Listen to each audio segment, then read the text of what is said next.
sudah sering dibahas ya di Kompas, di Republika itu ya. Kalau Anda baca, kalau saudara baca, itu yang pertama adalah ada istilah yang namanya kebutuhan Ramadan itu cuma menahan haus dan lapar. Sedangkan kebutuhan kita yang utama adalah beribadah. Jadi nafsu itu harus dikendalikan. Maka supaya kita tidak tos-tosan dengan harga yang sangat mahal, maka yang lebih baik adalah kita berbuka di rumah sendiri. Apalagi masa pandemi sekarang. Kita masak sendiri. Jadi kebutuhannya apabila penting, kalau kita mau berangkat malam, ada acara malam hari, yang lebih baik adalah kita bekal. Ibarat kayak TK gitu ya. Masak dulu di rumah, nah, nanti buka puasanya di jalan. Tapi kalau Anda bukber, nah kelemahan sekarang adalah kenapa biaya Ramadan sangat tinggi, karena bukber tadi, buka puasa bersama, ketemu si A transportasinya udah berapa? Ketemu si B transportasinya udah berapa? Ya, kecuali kalau memang kegiatan pesantren Ramadan wajar-wajar lah kita buka bersama ya dengan bawa bekal masing-masing. Nah, tip yang ketiga yang sederhana adalah jangan dibiasakan kita buka di luar. Zakat, infak dan sedekah. Ya, jadi menggembirakan Ramadan itu dengan berzakat, infak dan sedekah. Nah, maka di bulan Ramadan ini kita sama-sama mengingatkan bahwa amalan yang paling tinggi di bulan Ramadan adalah infak, sedekah. Siapa yang memberikan infak setiap hari, setiap detik. Nah, yang sedekah tuh, yang disebut dengan sedekah itu bukan berarti harus uang. Itu ingin menolong mereka agar mereka juga eksis. Nah, cara yang kedua, kenapa saya tertarik? Karena sebetulnya adalah menolong UMKM itu sama dengan menolong Indonesia. Jadi menolong UMKM sama Indonesia dan menolong umat.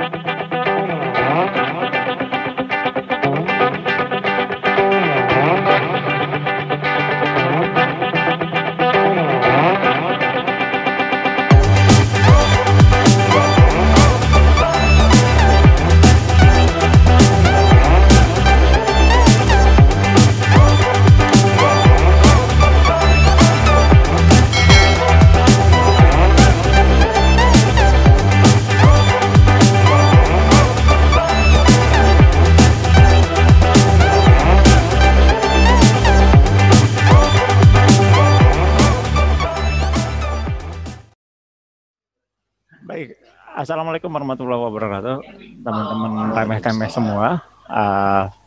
Selamat berjumpa kembali dalam channel remeh-temeh. Hari ini saya betul-betul kedatangan seorang tokoh ekonom yang memang beliau ini penggiat ekonomi kerakyatan dan beliau berkecimpung di banyak bisnis-bisnis kecil UKM ya di wilayah Banten, dan beliau juga concern untuk mengembangkan itu semua. Namun selain itu, beliau juga merupakan aktivis dari salah satu aktivis Perserikatan Muhammadiyah yang memang juga concern di bidang ekonomi dan pemberdayaan masyarakat. Kita sapa dulu. Assalamualaikum Pak Dr. Muljadi. Waalaikumsalam warahmatullahi wabarakatuh, Pak Ari. Selamat sore. Sehat Pak Mul? Alhamdulillah, sehat walafiat. Yang penting diberikan keberkahan oleh Allah Subhanahu wa taala. Amin. Amin, amin. Ini terima kasih nih sudah bersedia untuk bergabung ke dalam remeh-temeh. Oke. Ini kita akan membahas dulu ini. Ini topik kita adalah tentang Ramadan ya. Kan di Ramadan itu idealnya kita kan karena tidak makan dan minum, tidak beraktivitas di siang hari, artinya aktivitas yang membutuhkan ya berhubungan dengan makan dan minum tadi gitu ya. Seharusnya kan kita bisa berhemat, tapi kebanyakan itu malah justru Ramadan itu malah seolah-olah pengeluaran tuh lebih besar. Nah, sebagai seorang ekonom dan ekonom Islam ini di sini, Pak Dr. Mul ini, kira-kira apa yang sebenarnya terjadi ketika proses Ramadan itu? Monggo Pak. Ya, terima kasih Pak Ari. Sebetulnya memang sederhana sih kalau lihat Al-Quran itu kan, kalau kita perhatikan yang wajib berpuasa itu kan di surat Al-Baqarah ayat 183. Bismillahirrahmanirrahim. Ya ayyuhalladzina amanu kutiba alaikumusiyam kama kutiba alal ladzina min qablikum la'allakum tattaqun. Wahai orang-orang yang beriman, diwajibkan atas kamu berpuasa sebagaimana diwajibkan atas orang-orang sebelum kamu agar kamu bertakwa. Jadi orang kenapa tertarik berpuasa di bulan Ramadan? Karena ingin disebut sebagai orang yang beriman, disebut sebagai orang bertakwa. Nah, jadi siapapun dia, ketika dia mengaku sebagai umat muslim, maka dia diwajibkan untuk berpuasa. Nah, cuma pertanyaan sederhana tadi tentang Pak Ari, kenapa harga-harga pada naik ya pas Ramadan? Saya pernah berdiskusi dan membaca beberapa artikel yang berkaitan dengan Ramadan. Secara ekonomi, rumus ekonomi itu sederhana, ya. Jadi kenapa harga naik? Karena barang hilang. Ya, kenapa harga naik? Karena barang terbatas. Jadi otomatis orang mencari barang. Sedangkan Ramadan itu semua orang konsentrasi semua pada kebutuhan Ramadan. Ya, yang biasanya orang tidak berpuasa, nah sekarang orang berpuasa. Ketika orang berpuasa, yang namanya orang Indonesia itu salah sederhana menyiapkan dulu. Barang-barangnya disiapkan, segala macam disiapkan, ya. Dan ini sudah rumus di orang-orang Indonesia ketika menyambut Ramadan, sambutannya luar biasa. Karena Ramadan itu tamu Allah, tamu yang memang ditunggu-tunggu selama 1 tahun. Malahan kebanyakan orang kita itu kalau menabung itu dari awal, setelah Ramadan dia nabung, ibu-ibu atau bapak-bapak atau umat muslim, ketika sudah menjelang Ramadan, celengannya itu tabungannya dibuka. Dan itu disiapkan betul buat Ramadan. Ini luar biasa. Dan ketika itu, kenapa harga naik? Karena orang nyari barang semua kebutuhan Ramadan. Jadi tidak hanya Pari atau saya yang nyari kebutuhan Ramadan. Tapi semua orang Indonesia yang mengaku dia sebagai umat muslim, di Indonesia tuh 80% umat muslim, bayangin 80% dari 250 juta, sudah 230 juta. Sudah hampir 180-200 juta penduduk Indonesia itu berpuasa dan mereka mencari produk kebutuhan. Oke lah kita sebut kebutuhan sembako. Otomatis nyeret, naik semua itu barang. Jadi karena permintaannya tinggi, barangnya terbatas, distribusinya terbatas, kemudian melayani orang begitu bersama-sama puasa awal Ramadan. Ya kalaupun orang nggak puasa, tapi mereka ikut gaya puasa juga ya, beli barangnya sama-sama. Jadi harganya naik semua. Dan itu susah dikendalikan. Nah, mungkin itu gambaran sederhananya seperti itu, secara ekonomi. Tapi idealnya, saya manggilnya Prof aja ya, karena ini calon profesor juga, ini teman-teman temeh-temeh doakan saja supaya amin. segera dimudahkan. Begini, Prof ya, ini apa namanya? Bagaimana idealnya kalau kita menghadapi bulan puasa, lalu kira-kira strategi apa agar ekonomi kita tuh bisa ibaratnya tidak habis-habisan di bulan Ramadan dan bulan Syawal gitu kan? Seperti apa itu, Prof? Iya, ada gambaran seperti gini. Jadi sebetulnya itu ceritanya dari bukunya Ibnu Taimiyah. Kalau saya baca buku saya judulnya Etika dan Komunikasi Bisnis Islam, itu ada perkataan Ibnu Taimiyah tentang masalah bagaimana agar produk-produk itu tidak diambil oleh bahasa kita sangat tengkulak oleh orang-orang yang tidak bertanggung jawab. Maka ada salah satu menurut Ibnu Taimiyah adalah setiap produk atau barang yang ada di desa itu tidak boleh dihadang oleh para tengkulak, oleh para pembeli di desa, tetapi si pembelinya, maksudnya adalah si penjualnya, si penjualnya harus datang ke kota, berdagang di kota. Tidak boleh dicegah mereka jangan berdagang. Nah, ini artinya apa?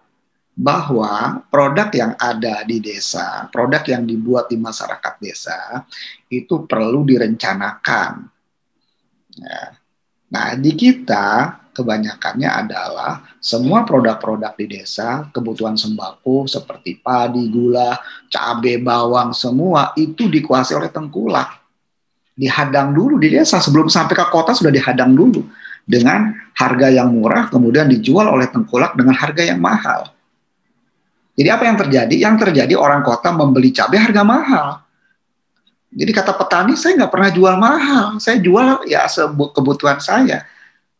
Tapi yang terjadi apa? Yang terjadi adalah ternyata produk-produk di desa seperti kebutuhan sembako itu sudah dibeli oleh para tengkulak. Dihadang dulu, makanya urutannya melarang. Ada istilah melarang dalam etika bisnis, melarang hukumnya haram apabila produk-produk yang ada di desa itu dibeli di desa dan dihadang di perbatasan desa atau kota untuk dijual ke kota. Maksudnya apa? Maksudnya tadi. Nah, kemudian supaya harga ini murah dan sesuai dengan harapan masyarakat, maka tadi bagaimana pemerintah melawan para rentenir, para tengkulak. Selama mereka berkuasa, selama mereka ada, selama itu harga tidak bisa dikendalikan. Jadi dalam political will economy, bagusnya adalah pemerintah serius mengurusi ini gitu. Jadi kalau nggak serius ya selamanya. Jadi kalau kacamata ekonomi, kok kenapa harga naik? Apakah pemerintah nggak serius? Ya buktinya nggak serius kok.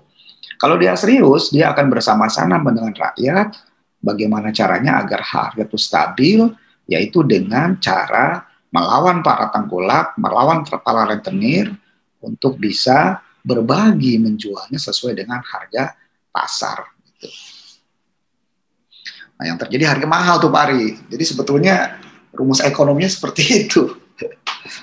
Tapi bukannya salah satu yang membuat harga mahal itu karena akses dari petani ke kota itu sulit.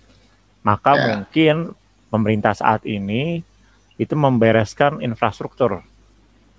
Nah, cuman memang faktanya memang betul, saya setuju bahwa harga-harga memang masih sangat mahal dan memang walaupun infrastruktur sudah diperbaiki, tapi ternyata petani tidak langsung menjual barang komunitasnya sendiri, misalkan seperti itu. Tidak seperti di luar lah gitu kan.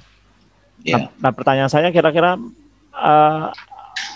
kalau misalkan saya sebagai petani gitu ya, apa yang harus saya lakukan? Yang harus dilakukan oleh para petani adalah satu, yang paling bisa menghargai produknya adalah dalam sebuah teori disebut dengan teori ekonomi namanya peer-to-peer ekonomi.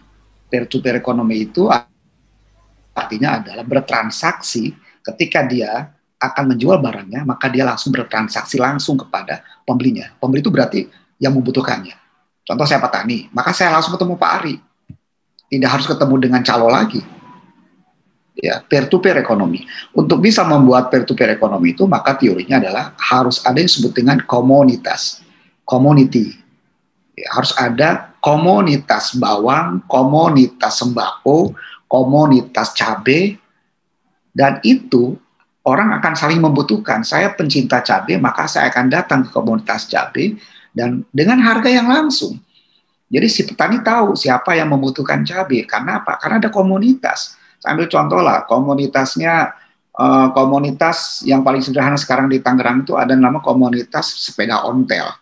Nah itu kan kakek-kakek semua yang hobi sepeda ontel. Umuran bapaknya Pak Ari, bapak saya gitu kan. Kira-kira umur 60 tahun ke atas, mereka pencinta sepeda ontel, dan mereka membentuk community sesuai dengan kebutuhannya. Apa yang terjadi? Yang terjadi adalah kebutuhan dia bisa disediakan oleh komunitas itu. Jadi petani sekarang ada disebut dengan kelompok tani, itu disebut dengan community, komunitas. Nah, bagaimana supaya harganya stabil? Maka harus ada peer-to-peer ekonomi. Setiap transaksi itu harus berhubungan dengan calon pembelinya, bukan calo, bukan rentenir. Sekarang kelemahannya petani nggak tahu, ini yang butuh beras siapa. Ketika saya panen 3 ton, sudah ada identifikasi si A butuh sekian 100 kilo, si B butuh sekian, si C butuh, itu disebut dengan identifikasi kebutuhan. Maka butuh ada yang disebut dengan community economy. Nah, ini yang disebut dengan teori peer-to-peer. Jadi transaksinya langsung. Kelemahan kita sekarang kenapa harga naik? Karena ada orang ketiga. Nah, itu Pak Ari dalam teori ekonomi seperti itu. Tapi kalau misalkan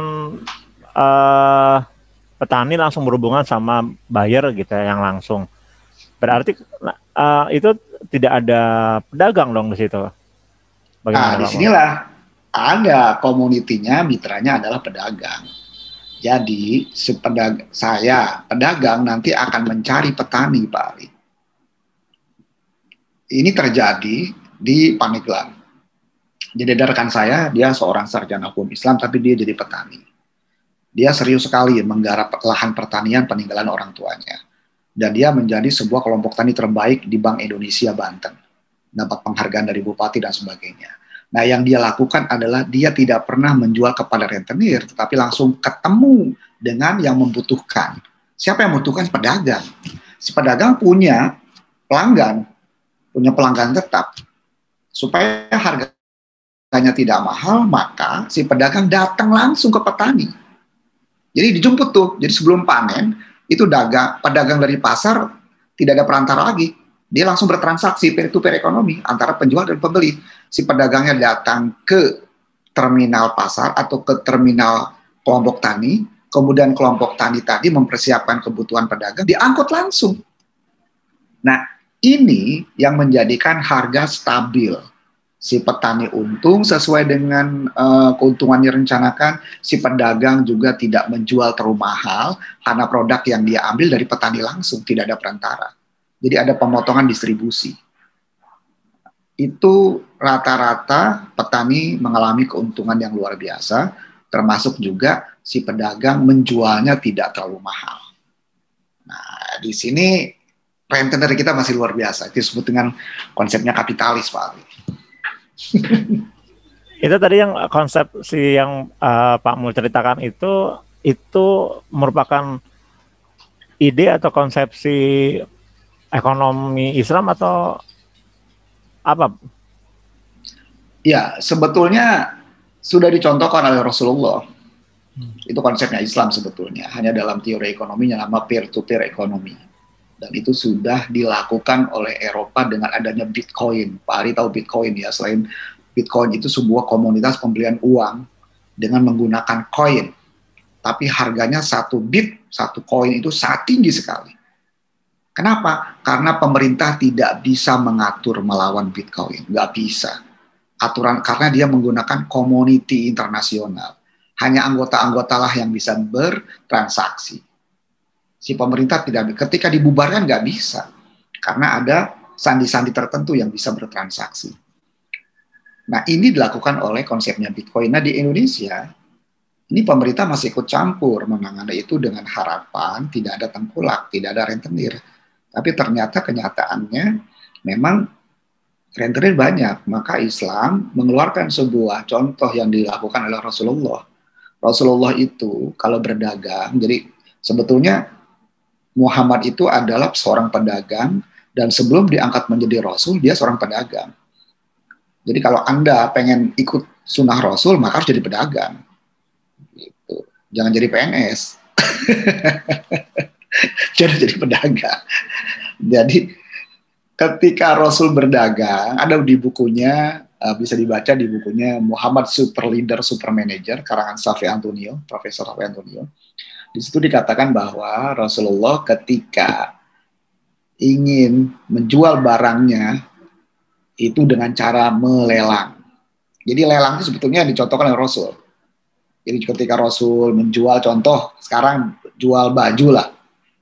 Siapa yang butuh baju ini harganya 400. Oke, sekarang kita anggap 100.000 lah, 100.000 rupiah. 100.000 ya. Siapa yang mau baju ini, maka silakan angkat tangan. Saya jual 100.000 rupiah. Angkat banyak. Oke, wah banyak nih, sedangkan barangnya terbatas. Ya kan? Oke, dilelang lagi. Nah, maka siapa yang berani 120.000, terus sampai harga 200.000, kain yang di Rasulullah itu tinggal ada 10, maka yang ngacung 10 dengan harga yang tinggi, maka dia yang menang. Itu cara lelang. Kenapa nggak ada protes? Karena terbuka lelangnya. Jadi sebetulnya menguntungkan bagi pedagang, juga menguntungkan bagi pembeli. Karena pembeli merasa puas, cuman saya yang bisa beli. Sama ketika konsepnya membeli cabai dengan harga yang bagus, dengan kualitas yang bagus, maka bisa dibuka lelang itu. Ya. Nah sekarang supaya petani tidak dirugikan, maka jalan keluarnya adalah petani harus bertemu. Rasulullah itu bertemu, bertransaksi langsung dengan yang membutuhkan barangnya. Jadi dicontohkan oleh Rasul dalam bukunya Muhammad Super Leader, Super Manager. Jadi saya tidak ngomong ngarang, tapi itu yang dilakukan oleh Rasulullah. Ya. Jadi kalau memang kita mau barang itu sesuai dengan harga, maka barang itu harus ketemu dengan calon pembelinya. Jangan ketemu dengan calon perantaranya. Nah, pedagang itu calon pembeli. Karena pedagang akan menjual kembali. Yang kasus teman saya di Pandeglang itu, si pedagang pasarnya datang ke sawah, datang ke kebun untuk membeli produk-produk cabai dengan harga yang standar, ekonomis, kemudian dijual ke pasar dengan harga yang standar. Nah, kalau sampai si petani ketemu dengan rentenir atau para kapitalis, maka yang terjadi adalah harga bisa dimainkan di situ. Jadi kenapa Ramadan naik Pak Ari harganya? Ya di situ berarti masih banyak rentenir ya. Masih banyak. Begitu gambarannya Pak Ari. Baik, kita balik lagi ke pertanyaan saya tadi Pak Mul. Lalu bagaimana umat Islam atau saya lah, mungkin Pak Mul bisa ngasih tips dan trik bagaimana agar kita menyikapi untuk bulan Ramadan ini agar ekonomi kita tuh tidak, ekonomi keluarga lah, tidak tos-tosan ketika sudah lewat bulan Syawal itu. Ya, memang di beberapa tulisan seperti sudah sering dibahas ya di Kompas, di Republika itu ya.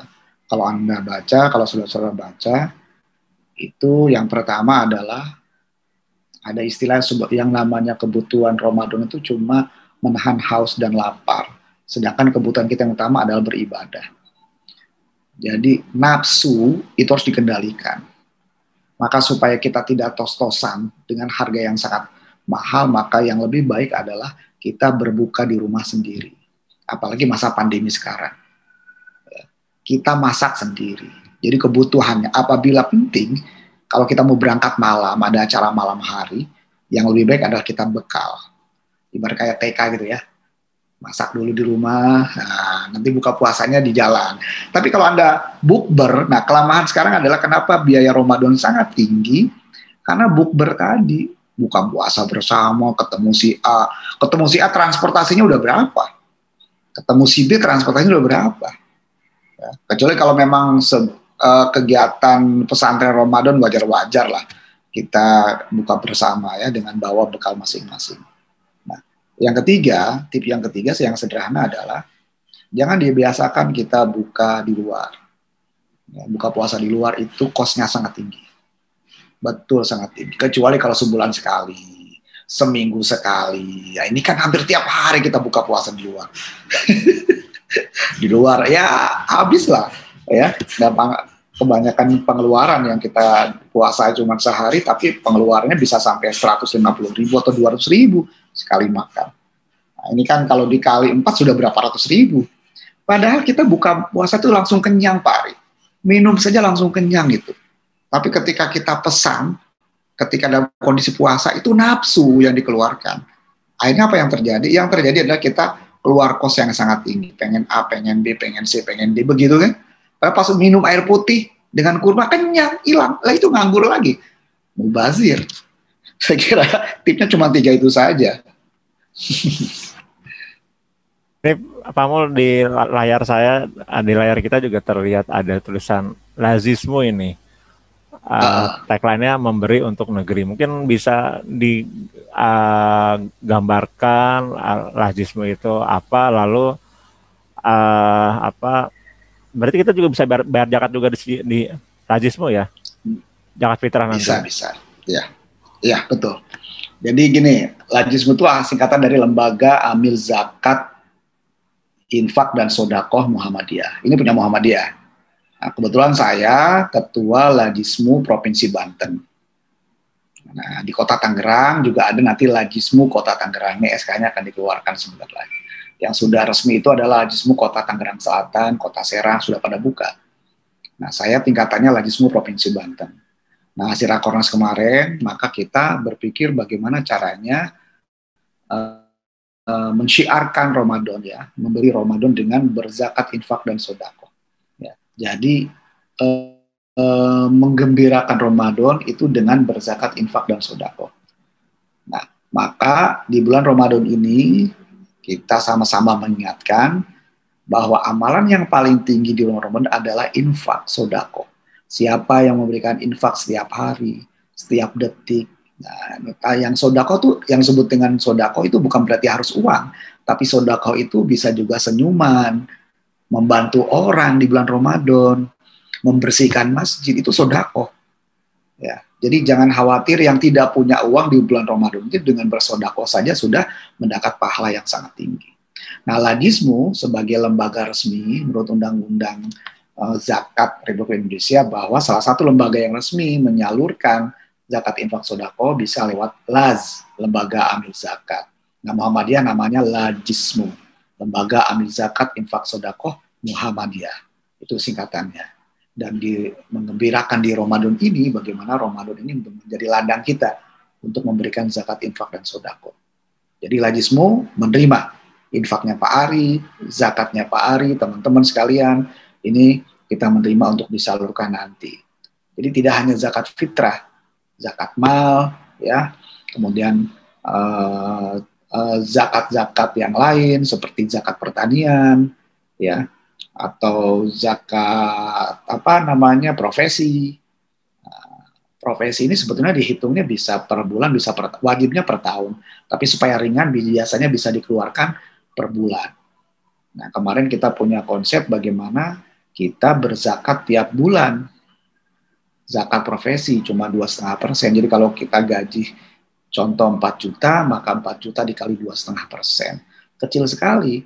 Nah, tapi kecil itu manfaatnya luar biasa, Pak Ari. Nah, yang terakhir, Lajismu ini adalah tidak hanya menerima, tapi menyalurkannya juga.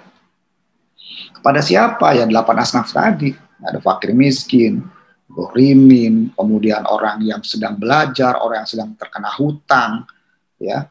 Kemudian juga itu untuk zakat. Nah, kemudian infak sedekahnya itu buat dana kemanusiaan, bencana alam, kelaparan, kemudian ada juga pendidikan. Nah, yang terakhir kemarin Lajismu Banten sekarang sedang menggalang dana, sedang menggalang sedekah untuk membangun sekolah di Baduy, sekolah muslim di Baduy, sebesar 350 juta.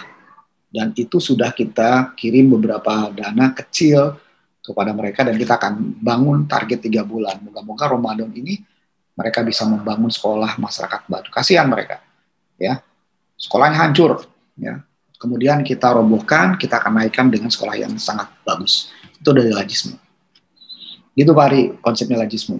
Oke, pertanyaan terakhir Pak Mul. Ini kan Pak Mul juga terkenal sebagai penggiat ekonomi kerakyatan ya, lalu aktif sekali membantu teman-teman UMKM. Pertanyaan saya, apa yang menarik dalam kegiatan itu? Atau apa sih yang passionnya hingga Pak Mul terjun langsung ke situ dan memang bergiat dengan teman-teman usaha kecil menengah itu? Ya, yang menarik buat saya adalah salah satu hal yang membuat saya sampai membuat di media sosial namanya Banten Menolong UMKM. Jadi kalau Pak Ari bisa buka di Facebook, di media sosial, itu ada Banten Menolong UMKM. Itu awalnya adalah ketika tahun 2020 ada pandemi awal-awal bulan Maret, ya. Nah, ini banyak yang bangkrut. Jadi UMKM itu banyak yang banyak yang gulung tikar. Jadi saya sempat melihat beberapa UMKM yang gulung tikar dan mereka tidak punya penghasilan. Nah, kita punya niat bagaimana menolong mereka. Strateginya adalah dengan kita membeli produk mereka. Jadi ketika mereka bikin produk karena pandemi orang takut membeli. Maka strategi yang kita buat adalah kita membuatkan pembelian dengan menggunakan media sosial, bisa lewat WA, bisa Facebook, bisa Instagram. Nah, maka dibuatlah yang disebut dengan komunitas UMKM. Komunitas UMKM ini adalah produknya dijual di Facebook, kemudian saya pesan ke mereka. Jadi intinya, tolong kalaupun Anda nggak butuh, tapi belilah produk itu. Sebab ketika Anda menolong mereka, itu sama dengan menolong hidup mereka. Jadi saya ternyata UMKM terbantu dengan adanya komunitas di media sosial itu. Ya, mereka menjual, kemudian kita beli. Tiba-tiba ada cabai, contoh di Jogja, itu sekelompok petani di Jogja panen cabai, ada sekitar 5 atau sampai 5 ton, tidak ada yang beli karena orang takut, ada beli dengan murah. Maka adanya komunitas menolong, Jogja menolong, Banten menolong itu, mereka share di media. Siapa yang butuh cabai, siapa yang butuh cabai. Oh banyak, dibuatlah komunitas media sosial itu. Maka dengan waktu yang bersamaan, 5 ton cabai itu habis dibeli oleh ibu-ibu yang kebutuhannya sama-sama. Padahal belinya sedikit, beli cuma ada yang beli 5 kilo. Tapi 5 kilo kali 3.000 orang kan habis, Pak Ari. Jadi kebutuhannya, tapi karena komunitasnya, di grup saya ada 2.000, sama hampir 3.000. Itu kalau bergerak semua, cuma beli 5 kilo, habis tuh cabai. Itu yang disebut, nah saya tertarik itu ingin menolong mereka, agar mereka juga eksis. Nah cara yang kedua, kenapa saya tertarik? Karena sebetulnya adalah, menolong UMKM itu sama dengan menolong Indonesia. Jadi menolong UMKM sama menolong Indonesia dan menolong umat.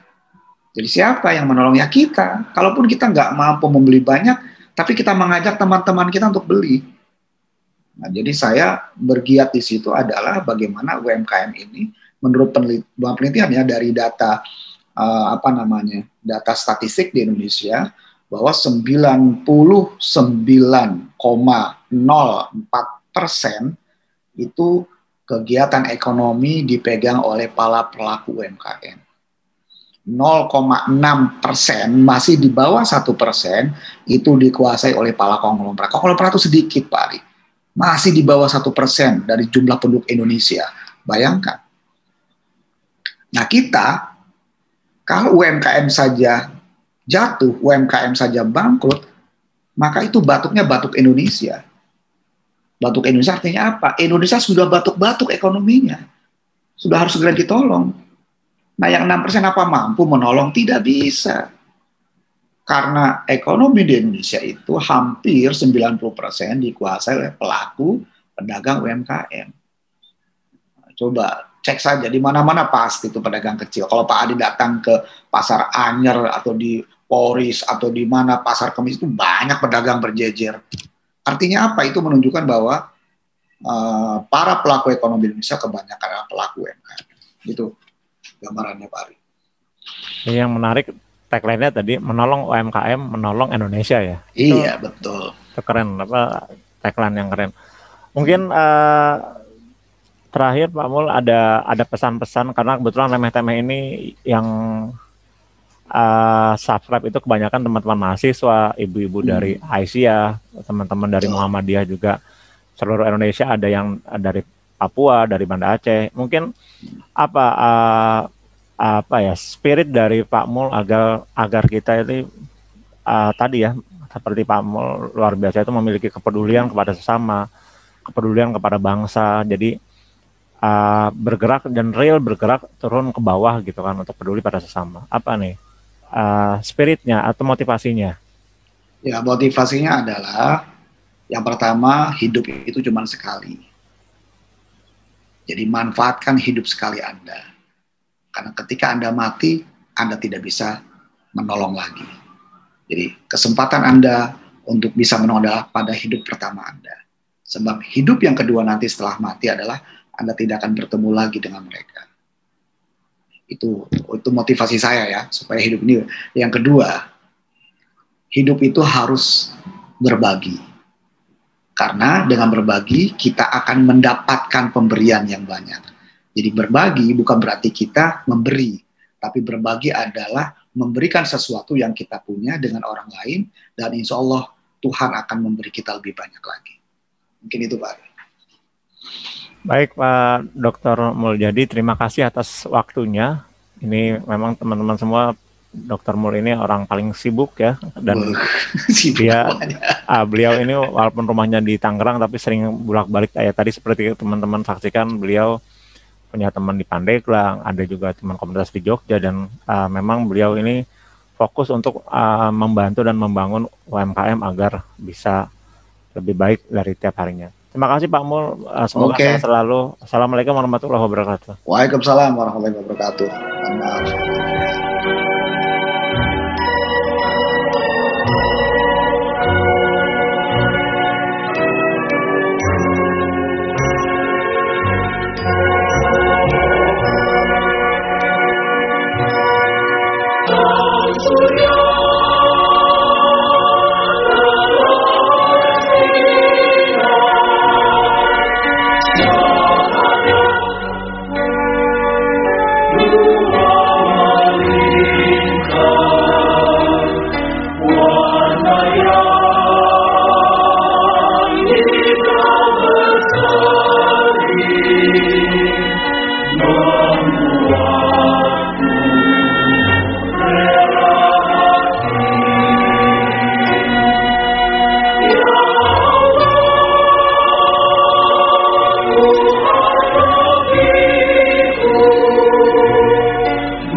Tinggalkan